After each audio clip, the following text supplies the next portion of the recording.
안녕하세요. 뉴스 속 날씨 이세나입니다.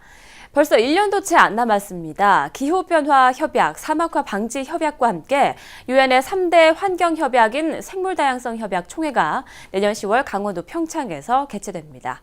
오늘 이 시간에는 생물다양성의 중요성은 무엇이고 또 이번 총회가 어떤 의미가 있는지 자세히 알아보도록 하겠습니다.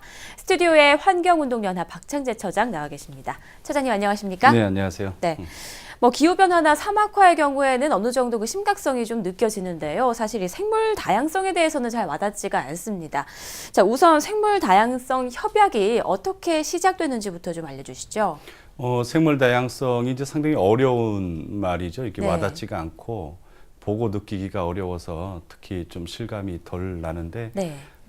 가령 예를 들면 뭐 전 세계를 휩쓸었던 신종플루 그 치료제가 이제 타미플루였었는데 네. 그것이 이제 중국의 해양강 나무에서 추출한 그것이 없었으면 어땠을까 뭐 이런 걸 보면 이제 생물 다양성이 단지 생물종 감소에 따른 보전을 더 늘려보자 뭐 이런 의미를 넘어서 이제는 생태계 파괴, 훼손 이런 문제 그리고 이제 유전적 자원의 그 유전 자원의 다양성 이런 네. 측면에서 보면 이것이 이제 의약품이나 뭐 그 식량, 에너지, 원재료 이런 거에 다 이 생물 다양성과 관련이 있기 때문에 이게 이제 환경 이슈이면서도 이제 경제 이슈 그리고 심지어는 그 어떤 인류 생존을 또 위협당할 수 있기 때문에 생물 다양성 보존이 상당히 이제 중요한 그 가치로 이제 인식이 되고 있는데요. 그 93년부터 발효가 됐고 우리나라는 뒤늦게 이제 94년도에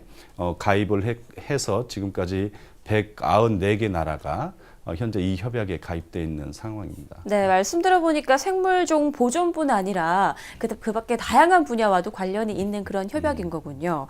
이제 내년에 평창에서 생물 다양성 협약 총회가 개최가 되는 걸로 알고 있는데 그 주제가 지속 가능한 발전과 생물 다양성이라고 합니다.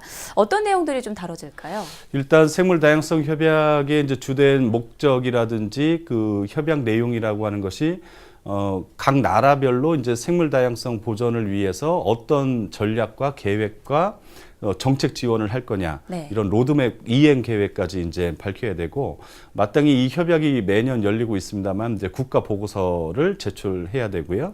그리고 이 유전 자원 같은 경우는 그 이익과 관련해서 유전 자원을 이용함으로 해서 생기는 이익을 어떻게 공평하게 공유할 건지에 대한 그 이행 계획 그 체계도 마련해야 되는 것도 함께 있고 네. 전 세계적으로 생물 다양성 그 목표가 있어요.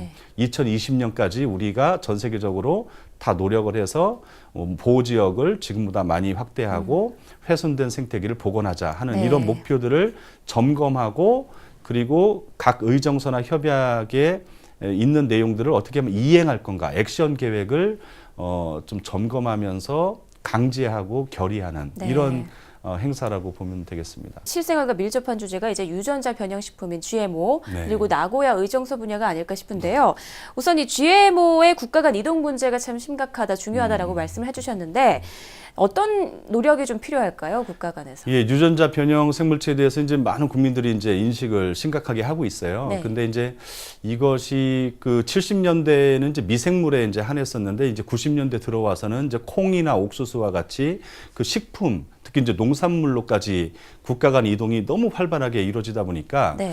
여기에 대해서 이 안전성을 좀 확보해서 환경이나 그 인체에 끼치는 영향을 최소화해야 되지 않겠느냐 이런 그 특히 NGO들에서 이런 요구들을 강하게 해서 이게 의정서 채택까지 이제 돼 있는 상황이고 여기에 가입 의정서에 비준한 나라가 166개 나라가 될 정도로 네. 아주 그 많은 전 세계 나라들이 노력을 하고 있는데 이번에는 이것을 이제 정보 관리 시스템도 잘 구축해야 되고 그리고 이걸 이제 취급하고 보관하고 이용하는 데 있어서 또 표시하는 데 있어서 철저하게 하기 위한 이런 계획들이 논의가 되고 더 중요한 거는 이것이 미치는 사회 경제적인 그 영향, 위해성 평가 이런 거를 실질화해보자 네. 하는 데서 상당히 의미가 있고 이번 그 평창에서 내년에 10월부터 열리는 그 생물 다양성 협약 총회 바로 전에 일주일 동안 그 당사국 대표들이 다 모여서 논의를 하게 됩니다. 네.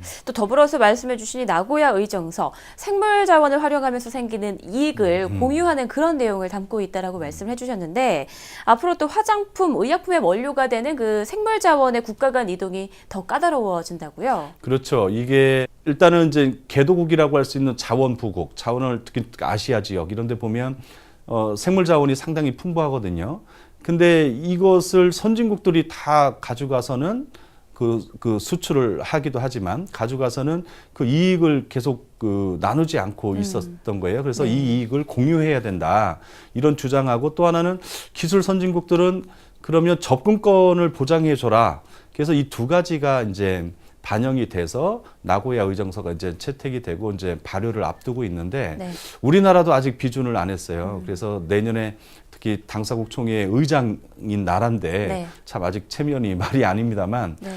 이 유전자원을 접근하는 데 있어서 사전 승인이라든지 또 그 관리 체계 이런 것들을 좀 까다롭게 하면서도 그 접근과 이익의 공유를 공평하게 하겠다는 취지에서 매우 좀 그 경제계에서도 되게 그 민감한 사안으로 부각이 되고 있습니다. 네, 좀 하루빨리 해결돼야 할 사안들이 좀 많은 것 같은데, 특히 또 내년에 열리는 이 생물다양성 협회 총회가 한국에서 또 개최가 되는 만큼 어떤 좀 특별한 계기가 됐으면 좋겠고 성과도 좀 있었으면 좋겠는데 좀 어떻게 보시나요?